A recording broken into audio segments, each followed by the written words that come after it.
주 예수 그리스도의 이름으로 기도하옵나이다. 아멘. 자, 오늘은 이김을 주시는 예수에 대해서 말씀을 드리겠습니다. 인간이란 존재는 대단히 자유롭고 활기차고 희망차 보이지만 인간은요, 누구에겐가 포위가 되어 있어요.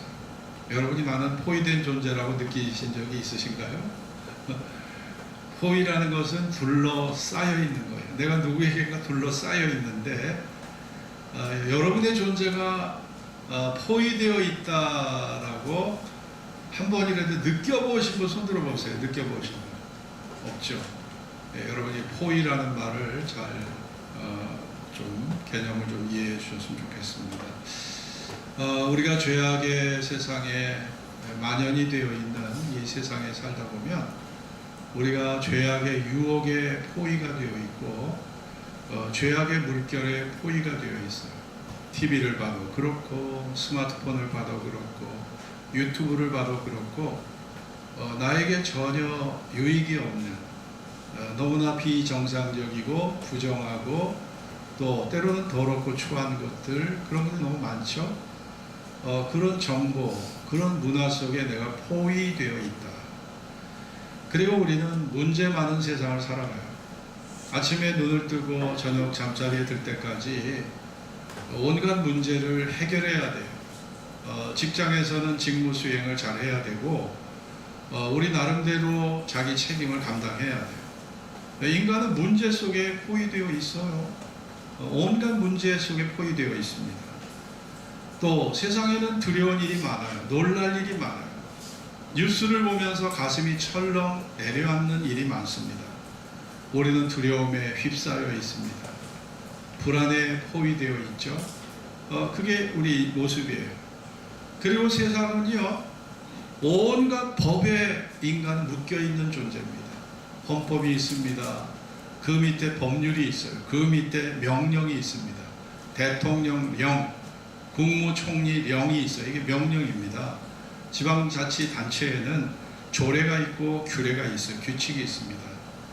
우리는 법을 별로 의식하지 않지만 우리가 온갖 법에 묶여 살아요. 온갖 법에 묶여 살고 뭐 도로교통법, 조세법, 부동산관리법, 통신법, 뭐 지식정보보호법, 건강가정기본법, 또 산업기술보호법, 의료사고법, 노동법, 소비자보호법, 남녀차별금지법, 민사 및 형사소송법, 국제법, 인권보호법.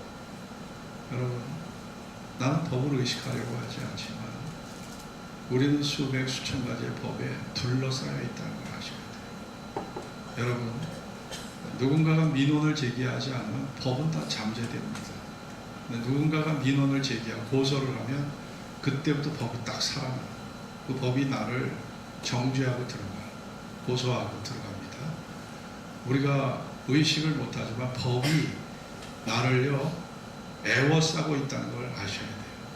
눈에 보이지 않는 것들이 인간을 애워싸고 있어요.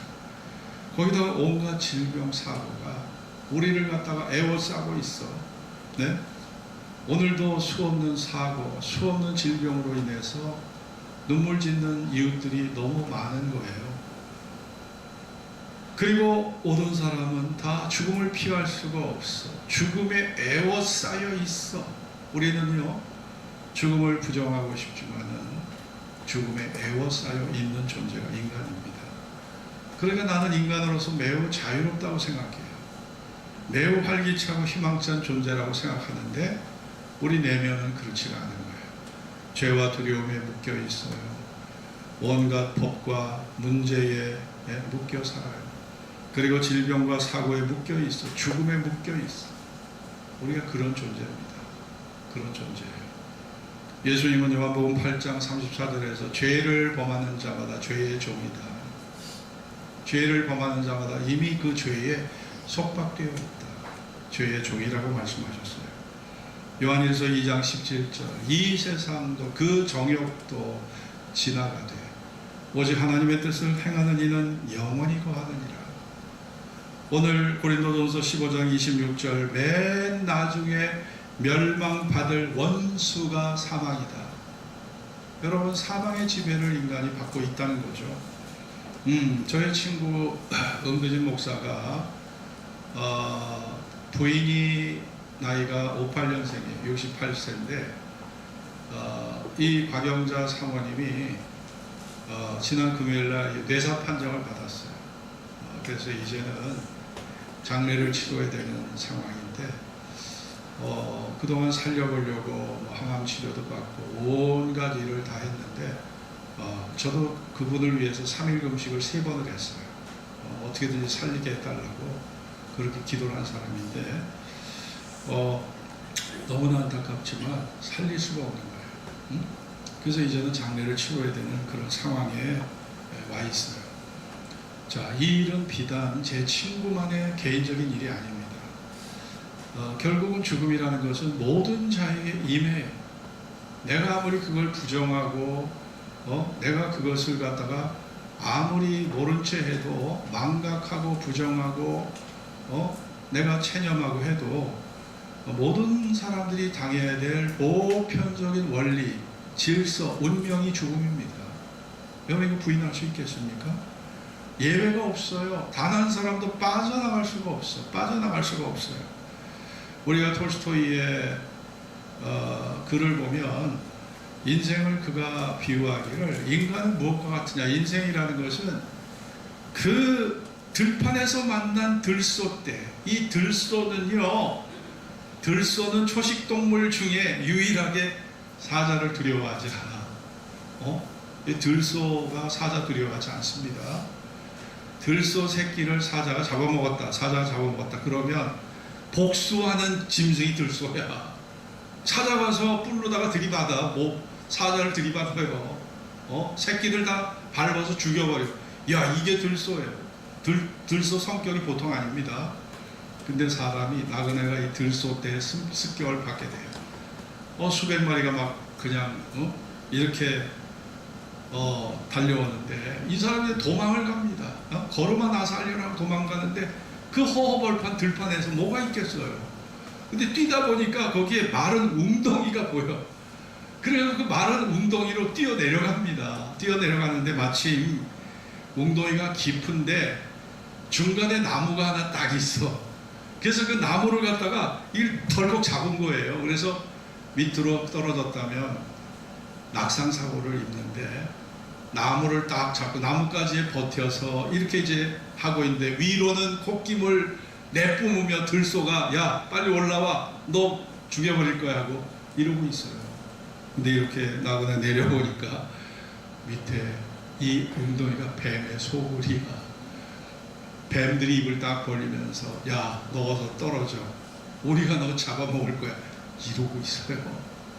그런데 흰쥐와 검은쥐가 이 나뭇가지 밑둥지를 갉아먹어.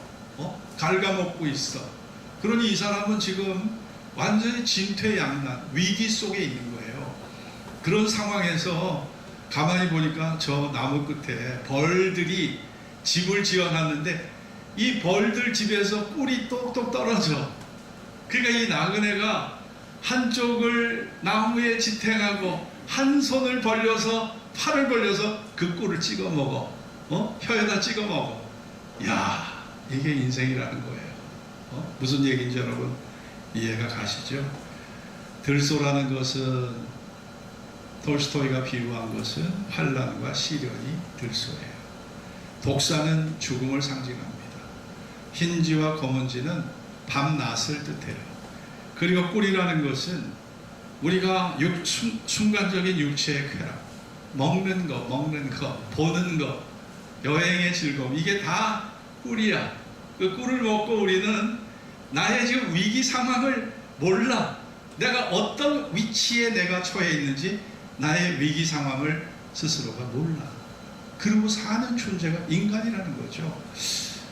톨스토이가 인간을 올바로 잘 그렇게 통찰했다고 저는 생각을 합니다. 예수님도 우리에게 수고하고 무거운 짐진 자들아, 우리가 행복하게 보이셨다면 이런 무거운 말씀 하지 않으셨을 거예요. 그러나 주님은 죄짐을 지고 가는 온갖 문제에 휩싸여 포위된 속에 살아가는 인간의 존재를 주님은 통찰하셨기 때문에 수고하고 무거운 짐진 자들아 다 내게로 오라 내가 너희를 쉬게 하리라 하는 말씀을 주님이 주신 것이죠. 여러분, 프랑스의 철학자 샤르트르는 인생은 벌스 태어남, 그 다음에 데스 죽음, 그 사이에 초이스가 인생이다 그랬어요. 인간은 태어나고 죽는 거 내 마음대로 못해. 그 태어나고 죽음 사이에 초이스, 선택이 인생이다 그런 얘기를 했습니다. 내가 어떤 것을 선택하느냐에 따라서 우리의 인생은 참 고상하고 아름답고 존경스럽게 우리 인생이 그렇게 세워질 수도 있고, 나의 선택 여하에 따라서 내 존재가 초라하고 내 존재가 참 비루하고 실패하는 인생이 될 수도 있다. 그러니까 인생이 뭐냐? 벌스와 데스 사이에 바로 초이스다 이런 말을 한 거죠. 여러분, 가난한 집에 태어났다고 해서 평생 그렇게 사는 거 아닙니다. 또 내가 부잣집에 태어났다고 해서 항상 부자로 사는 거 아닌 거죠. 그러니까 우리의 선택을 내가 선택의 가치를 어떻게 활용하느냐, 그거에 따라 인생은 달라질 수 있는 겁니다. 여러분, 작년 무한 참사 그런 사고가 있었습니다. 무안공항에서 비행기 참사가 벌어져서 그게 작년 12월 29일 날 연말이 가까운 시점에 오전 9시 3분에 방어벽과 충돌하면서 탑승객 181명 중에 179명이 죽었어요. 그 중에 2명이 실종자인데 이 실종자가 179명 안에 포함이 돼서 2명 빼놓고는 싹 다 죽어버린 거예요. 이 사람들은 크리스마스 예배를 드리고 성탄절 예배를 드리고 태국으로 가족들끼리 대부분 여행을 갔다가 돌아오는 사람들인데 이 사람들이 거의 다 죽어버린 거예요. 다 죽어버렸습니다. 여러분, 우리 일상의 삶 속에 이런 일들이 벌어져요. 응? 이건 아무도 예측을 못해. 그런데 우리나라는 이런 일이 종종 벌어져서 우리 가슴을 떨리게 하지 않습니까? 지난 23년 전입니다만은 2003년 2월 18일 날 대구에서 지하철 참사가 있었습니다. 중앙로역에서 일어났던 대구 지하철 참사 화재 사건, 여러분 기억하십니까? 50대 중반의 정신지체 장애인이 플라스틱 통에다가 휘발유를 담아서 이걸 갖다가 전철 바닥에 뿌렸어. 라이터로 불을 켰어. 어떻게 됐을까요? 이 사람이 혼자 죽기 싫어서 같이 죽으려고 그랬대.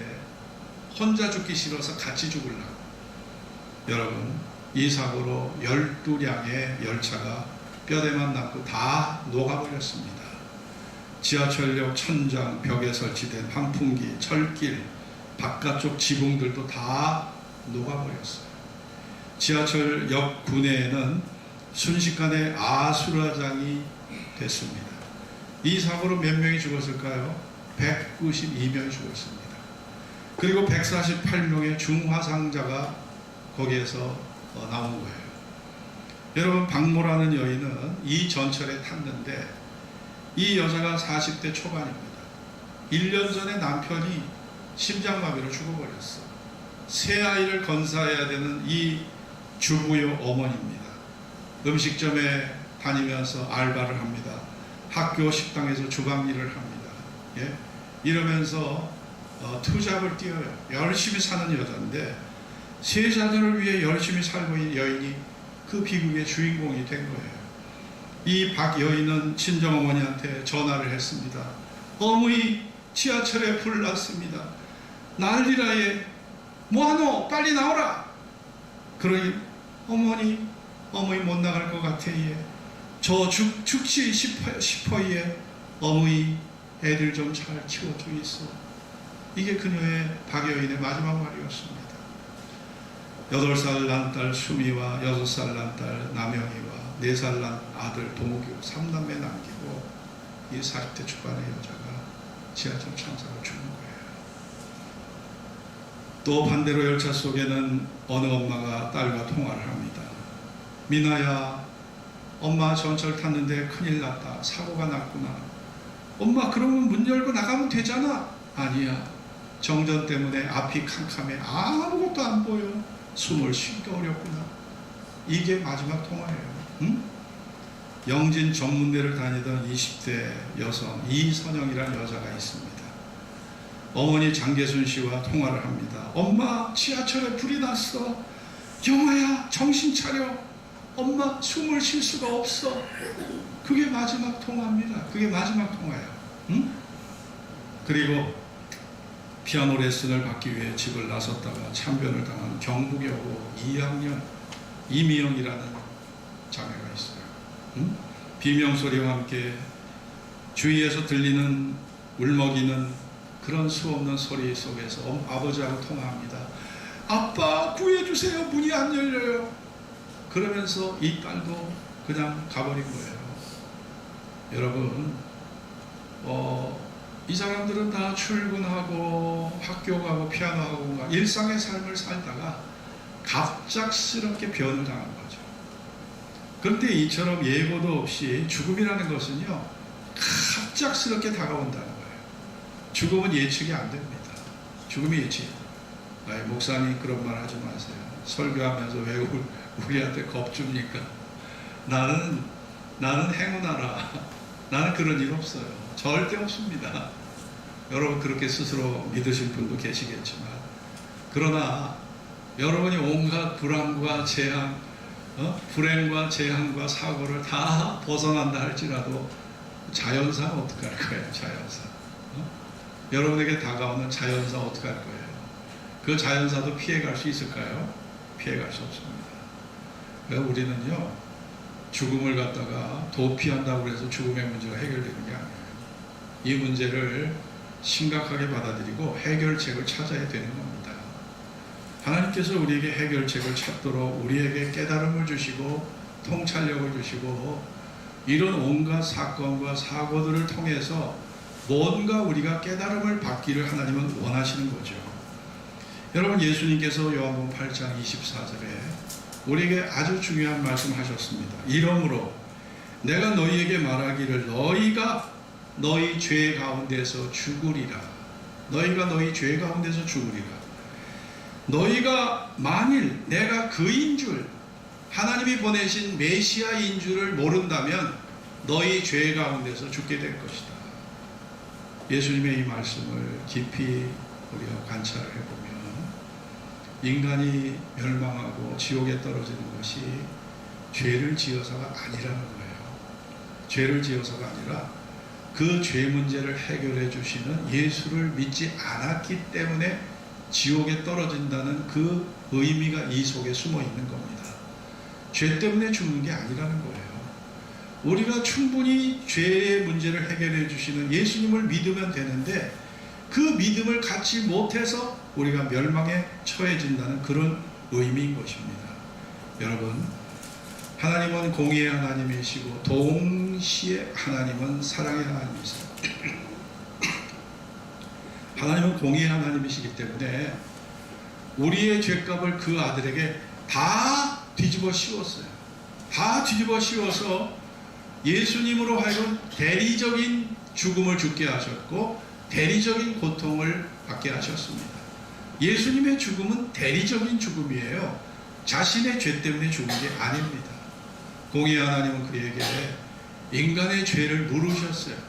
그리고 우리가 맞아야 될 매를, 우리가 써야 할 가시관을, 우리가 매달려야 될 그 십자가의 양손과 양발에 못에 박혀 처절한 절규 속에서 예수님은 물과 피를 쏟으시고 죽으셨지 않습니까?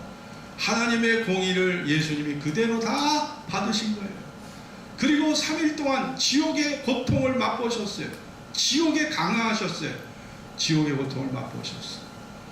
그리고 주님은 우리를 대신하여 거기에서 공의와 사랑이 십자가에서 만나 그 사랑으로 하나님은 우리를 그 아들의 속죄의 죽음, 대리적 죽음으로 나를 건지신 것입니다.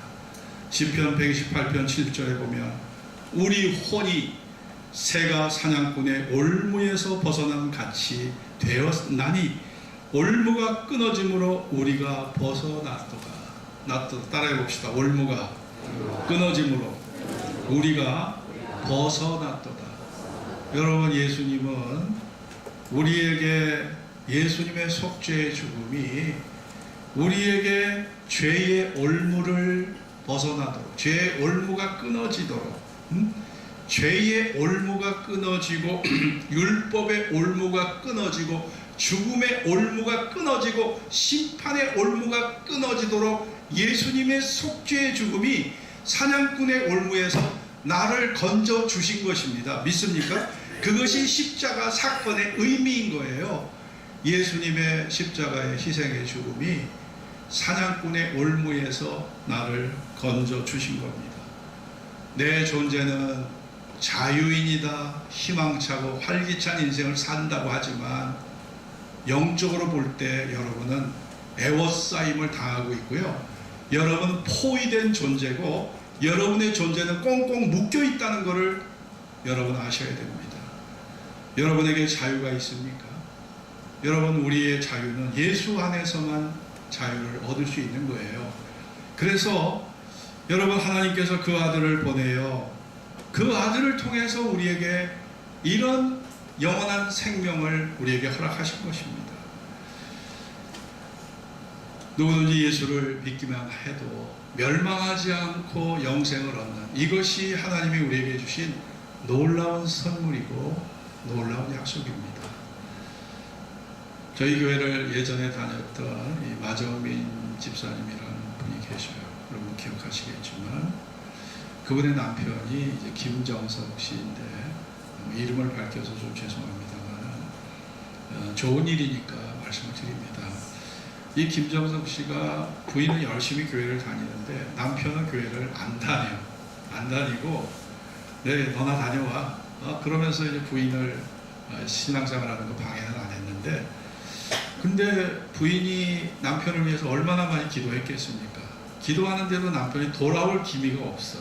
돌아올 기미가 없는데 이 남편이 어느 날 잠만 자면 꿈속에 흉악한 그 마귀 같은 세력이 자기를 삥 둘러서 애워싸는 거예요. 애워싸서 자기를 죽이려고 달려들고 자기를 죽이려고 달려들고 공격을 해오는 거예요. 그러니까 이 사람이요, 잠을 못 자. 식은땀이 쫙 나. 일어나면 식은땀이 쫙 나고 잠을 못 자는 거예요. 한 번으로 끝나겠지. 근데 그 다음날 또 자죠. 똑같은 꿈이 또 꿔죠. 흉악한 세력들이, 마귀 세력들이 자기를 뺑 둘러서 애워싸가지고 포위를 시켜서 자기가 꼼짝달싹 못하도록 자기를 공격하는 거예요.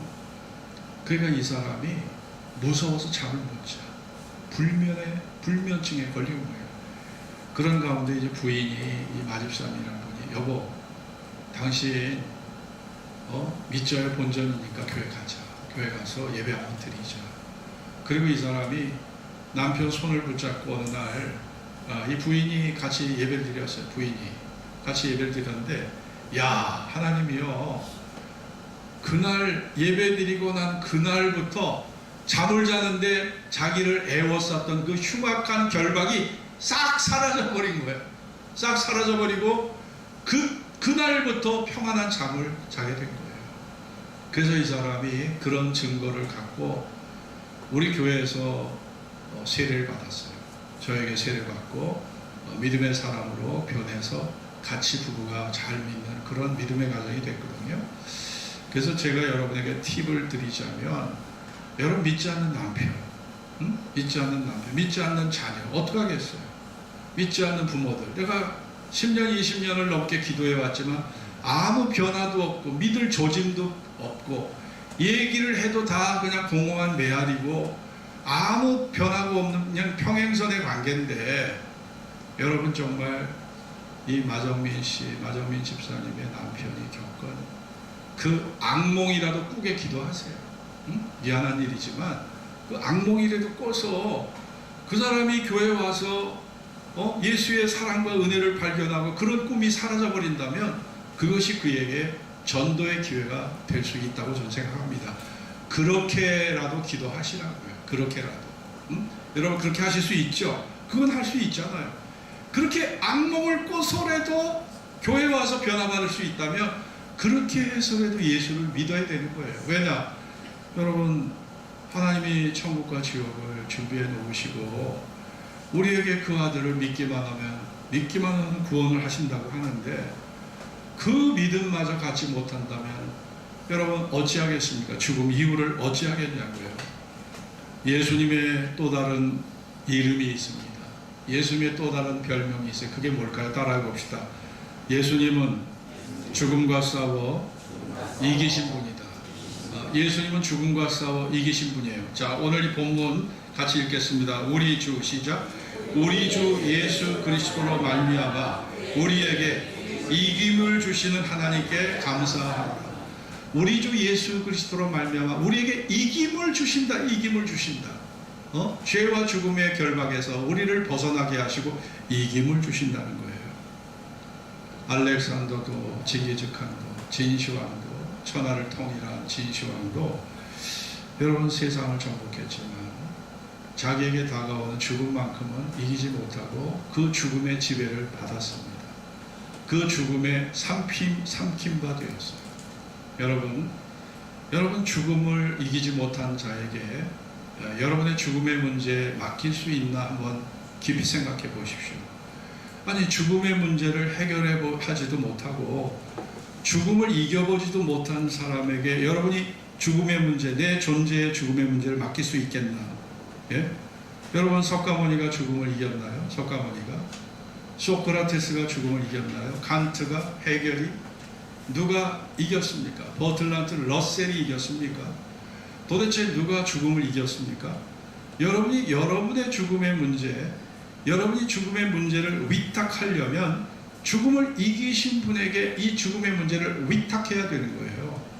여러분 예수님은 죽음을 이기신 분입니다. 이기신 분이에요. 이기신 분이야.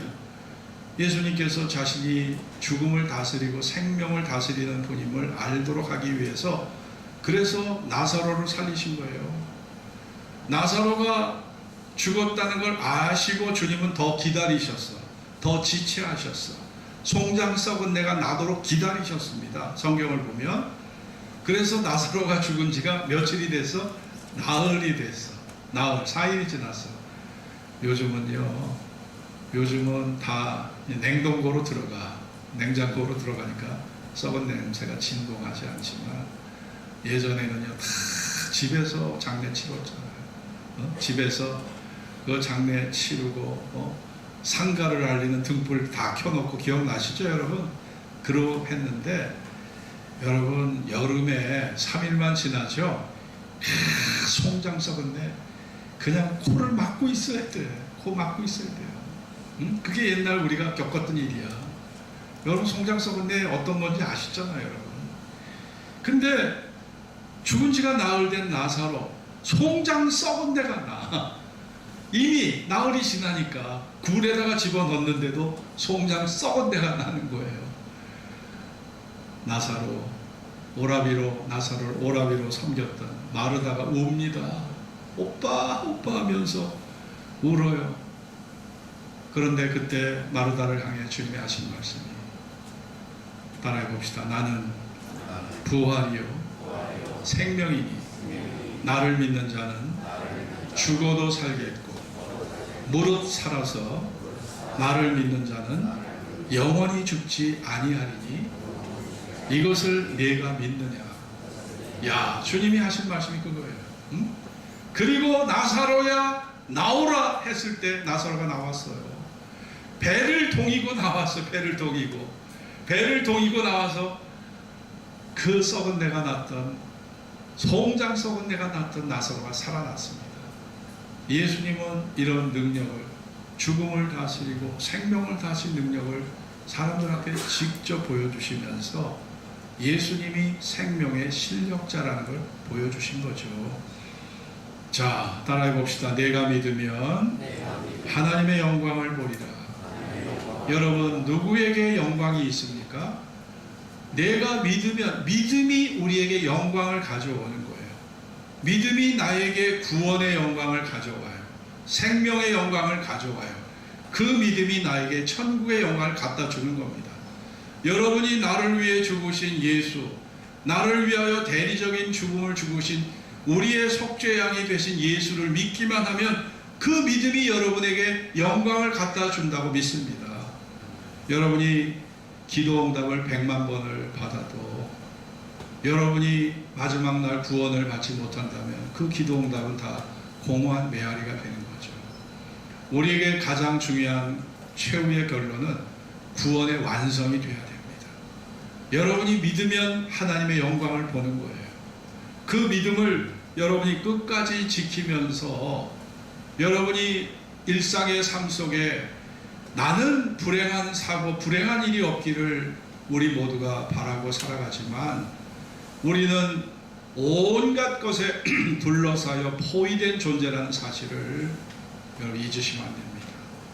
오직 예수만이 사냥꾼의 올무에서 나를 건져내어 자유의 날개를 펴고 날아가도록 나에게 자유와 구원과 생명을 주시는 위대한 주님이심을 마음속에 깊이 받아들이고 주님 중심으로 말씀 중심으로 살아가는 여러분 되시기를 주의 이름으로 축원합니다.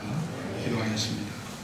오늘 주신 말씀을 기억하면서 여러분이 나는 자유롭고 활기차고 나는 희망에 넘치는 존재라고 생각하실지 몰라도 영적으로 보면요, 여러분은 묶여 있어요. 법에 묶여 있어요. 온갖 수천 수만 가지 법에 묶여 있어요. 그리고 여러분은 두려움과 불안에 묶여 있어. 사고와 질병에 묶여 있어. 여러분은 문제 속에 묶여 있어요. 여러분의 존재는 죽음에 묶여 있어요. 여러분이 아무리 부정하고 도피하려고 해도 도피할 수 없어요. 여러분, 죽음의 문제를 이겨보지도 못한 존재, 석가모니에게, 소크라테스에게, 마호멧에게 여러분 죽음의 문제 맡길 수 있나 생각해 보시라고요. 예수님만이 죽음을 이기신 분입니다. 그렇기 때문에 우리가 주님을 주목하고 바라보고 그분을 믿는 거예요. 여러분, 우리에게 이김을 주시는 예수, 이김을 주시는 예수, 이김을 주시는 예수, 그 예수가 여러분의 구세주가 되시기를 바랍니다. 다 같이 합심을